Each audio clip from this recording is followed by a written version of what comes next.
Cuando pensamos en Goebbels, Himmler y Göring, imaginamos monstruos deshumanizados. Sin embargo, además de ser criminales de guerra, también eran hombres de familia. Es posible suponer que los hijos de los líderes nazis enfrentaron miseria y rechazo, pero te sorprenderás al descubrir los diferentes caminos que siguieron los descendientes de los líderes de la Alemania nazi. Antes que nada, ¿tú crees que los hijos deben pagar por los pecados de sus padres? Déjalo aquí en los comentarios. Esa es una pregunta que muchos combatientes y víctimas del Holocausto debieron hacerse después del fin de la Segunda Guerra Mundial. Vamos a comenzar con la hija de Heinrich Himmler. En 1941, una persona visitó el campo de concentración de Dachau y registró sus impresiones en su diario personal. Hoy caminamos por Dachau y mi padre me mostró los huertos donde crecen lechugas, cereales y perales. Después vimos las pinturas hechas por los prisioneros. Todas eran muy bonitas. Al final tuvimos un almuerzo muy bueno. Fueron las palabras de Gudrun Himmler, hija de Heinrich Himmler, líder nazi de las SS y una de las figuras más importantes del Tercer Reich en esa época.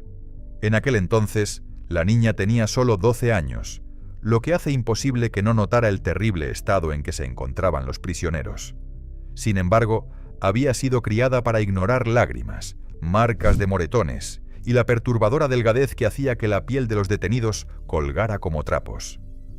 Gudrun Himmler era hija de un monstruo, y al llegar a la adultez, se comprobaría que la manzana no cae lejos del árbol.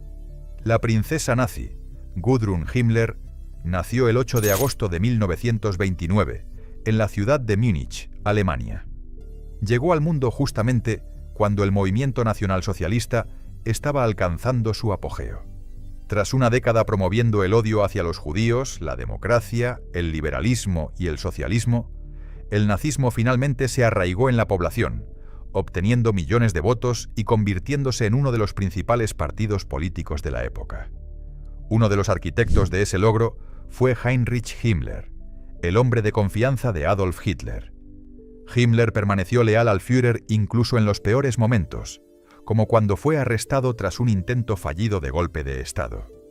Gracias a su inteligencia y capacidad organizativa, Himmler fue nombrado para liderar las SS. Gudrun Himmler era la única hija biológica de Himmler y su esposa Margarete Himmler, aunque sus padres adoptaron un hijo más tarde. Heinrich Himmler también tuvo 2 hijos, fuera del matrimonio con su secretaria, Hedwig Podhast. Heinrich adoraba a su hija y la hacía volar regularmente hasta sus oficinas en Berlín desde Múnich, donde vivía con su madre. Cuando ella estaba en casa, él le llamaba casi todos los días y le escribía cartas semanales. Heinrich la llamaba cariñosamente Pupi. Ella lo acompañaba en algunos compromisos oficiales. Gudrun refutaba la versión de que Heinrich Himmler, quien murió bajo custodia británica el 23 de mayo de 1945, se suicidó al romper una cápsula de cianuro oculta. En cambio, ella afirmaba que fue asesinado. Después de la Segunda Guerra Mundial, ella y su madre fueron arrestadas por los estadounidenses y pasaron por varios campos en Italia, Francia y Alemania. Fueron llevadas a Nuremberg para declarar en los juicios y fueron liberadas en noviembre de 1946. Gudrun más tarde se refirió amargamente a ese periodo como el más difícil de su vida, alegando que ella y su madre eran tratadas como si tuvieran que expiar los pecados de su padre. Nunca renegó de la ideología nazi y continuó justificando las acciones de su padre en relación con el contexto de la época. Personas que la conocían afirman que Gudrun creó una imagen dorada de su padre, como el padre que ella desearía haber tenido. Además de ser nazi, Himmler también tenía un historial de traición a su esposa. Más adelante en su vida, Gudrun se casó con el propagandista y autor Wolf-Dieter Burwitz, quien más tarde se convirtió en oficial del partido en la sección bávara del NPD. Tuvieron 2 hijos. Ella estuvo asociada con Stille Hilfe, una organización formada para ayudar a exmiembros de las SS, que apoyó a Klaus Barbie, el carnicero de Lyon, de la Gestapo de Lyon, y a Martin Sommer, también conocido como el verdugo de Buchenwald. Gudrun, supuestamente, continuó apoyando un hogar de ancianos protestante en Pullach, cerca de Múnich. De 1961 a 1963, trabajó bajo un nombre falso como secretaria para el Servicio de Inteligencia de Alemania Occidental, el Servicio Federal de Inteligencia, en su sede de Pullach. En ese entonces, la agencia estaba dirigida por Reinhard Gehlen, un general reclutado por los estadounidenses que contrataba ex-nazis por sus conexiones y experiencia en Europa del Este y actividades anticomunistas. Durante décadas, Gudrun fue una figura pública prominente en Stille Hilfe. En varias reuniones, como el encuentro anual en Ulrichsberg, Austria, recibió el estatus de estrella y de autoridad. Oliver Schromm, autor de un libro sobre la organización, la describió como una princesa nazi extravagante. Peter Finkelgrün, periodista de investigación alemán judío, descubrió que ella proporcionaba apoyo financiero al SS Scharführer Anton Malot, un exguardia nazi y criminal de guerra fugitivo. En 2001, Malot fue condenado por golpear hasta la muerte al menos a 100 prisioneros en el campo de concentración de Theresienstadt, incluido el abuelo de Finkelgrün en 1943. Gudrun falleció el 24 de mayo de 2018, en su casa cerca de Múnich, a los 88 años de edad. Eda Göring, hija del comandante de la Luftwaffe, Hermann Göring, el líder nazi más poderoso después de Hitler, pasó gran parte de su infancia en una casa remota en Berlín, recibiendo caros regalos de arte de parte de su padre. Cuando terminó la guerra, Eda tenía solo 8 años. Su padre fue capturado, pero ella y su madre permanecieron en el Hotel Palace, que estaba bajo control estadounidense. Finalmente, en 1946, ambas fueron liberadas. Durante los juicios de Nuremberg, Eda podía visitar a su padre regularmente hasta que él se quitó la vida con una pastilla de cianuro en octubre de 1946. Ya como adulta, trabajó en una clínica de rehabilitación, cuidando de su madre anciana. Evitaba hablar sobre la carrera militar de Hermann Göring y los acontecimientos en la Alemania nazi. Durante algunos años, Eda hizo apariciones públicas, asistiendo a memoriales nazis y participando en eventos políticos, pero luego se volvió más reservada. A diferencia de los hijos de otros altos funcionarios nazis, como Gudrun Himmler y Albert Speer Jr., Eda no hablaba en público sobre la carrera de su padre. Sin embargo, en 1986 fue entrevistada para la televisión sueca y habló con cariño de ambos padres.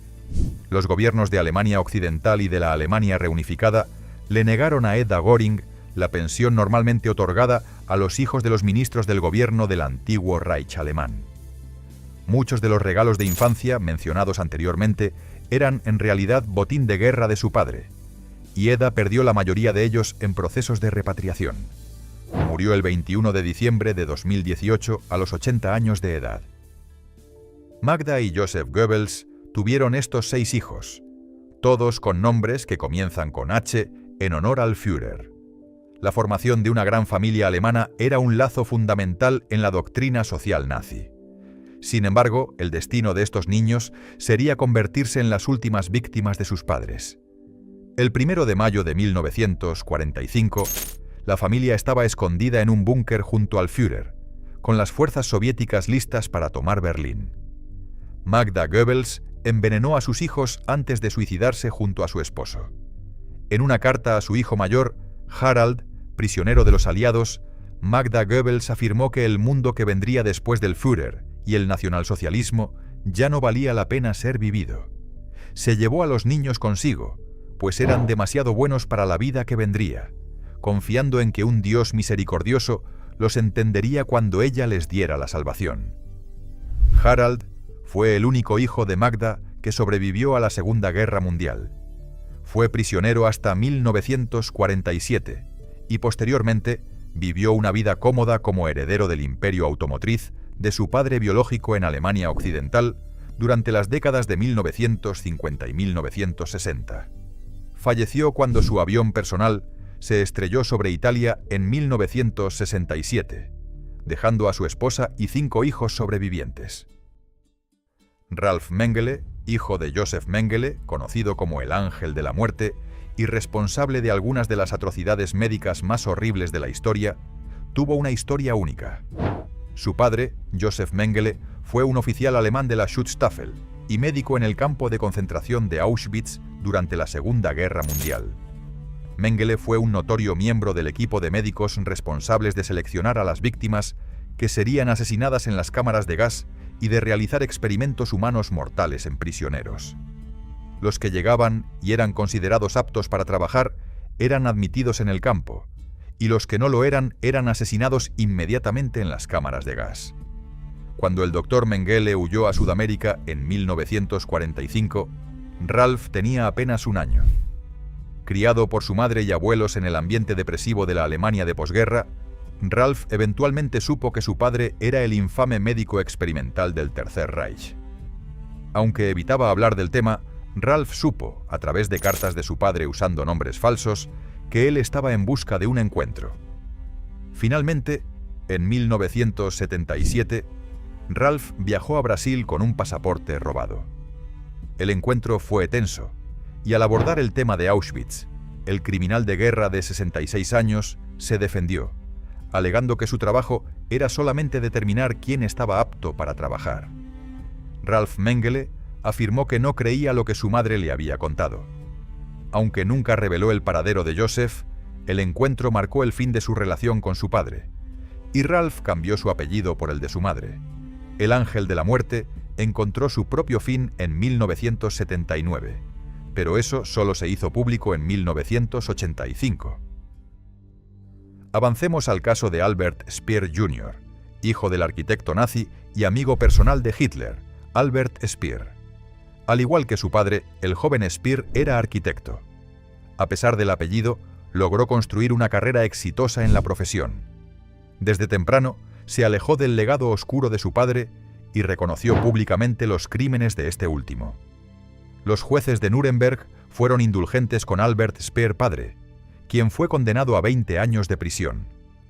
Aunque Speer respaldó los crímenes, su defensa lo presentó como un artista empujado por las circunstancias, a pesar de que no mató personalmente. Speer no solo era arquitecto, sino también ministro de armamento y producción de guerra del régimen. Tras su liberación, alcanzó el éxito escribiendo memorias, retratándose como una persona común rodeada de monstruos. Su hijo desarrolló una destacada carrera como arquitecto, diseñando edificios para los Juegos Olímpicos en Alemania y en China.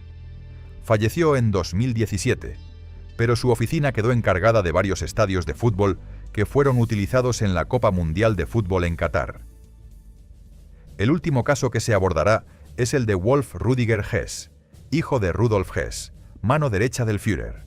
Nacido en 1937 y bautizado como Wolf, nombre en clave de Adolf Hitler, Wolf es uno más de los muchos hijos de nazis prominentes que nunca creyeron en los crímenes horrendos cometidos por sus padres. Nacido en Múnich, Hess vivió con sus padres hasta la fuga de su padre a Escocia el 14 de mayo de 1941. Después de eso, su padre fue denunciado por el gobierno nazi como mentalmente enfermo, lo que llevó a su madre a abandonar Múnich y llevar a su hijo a vivir en la casa familiar del campo, en Bad Oberdorf, una pequeña villa termal en los Alpes de Olgau. Allí, el joven Wolf Rudiger ganó el apodo de Booth, que lo acompañó durante toda su vida. El 3 de junio de 1947, la madre de Hess fue arrestada por las fuerzas aliadas, junto con todas las esposas de los demás alemanes condenados en Nuremberg. Hess entonces vivió con una tía hasta la liberación de su madre en marzo de 1948. Wolf ganó notoriedad al criticar una investigación sobre el supuesto suicidio de su padre, mientras cumplía cadena perpetua en la prisión de Spandau, en Berlín. Afirmaba que la investigación era un encubrimiento y que el Servicio Secreto de Inteligencia británico lo había asesinado. Creía que esto se había hecho para impedir la libertad condicional de su padre, que él consideraba inminente, porque el gobierno británico temía que revelara información comprometedora sobre las acciones británicas durante la Segunda Guerra Mundial. Wolf Rudiger Hess y el abogado de su padre, Alfred Seidel, organizaron una autopsia independiente. Antes de fallecer en 2001, profesaba una fervorosa admiración por su padre y por el padrino Adolf Hitler. Sufrió un derrame cerebral y fue llevado a un hospital en Múnich, donde falleció. Dejó una viuda y 3 hijos. Como se ve, los destinos de los niños del mal fueron diversos y variados. Algunos absolvieron los pecados de sus padres, mientras que otros construyeron vidas lejos de aquellas tinieblas. Si crees que este video te aportó de alguna manera, suscríbete al canal. Fazbeam Series. Hasta pronto.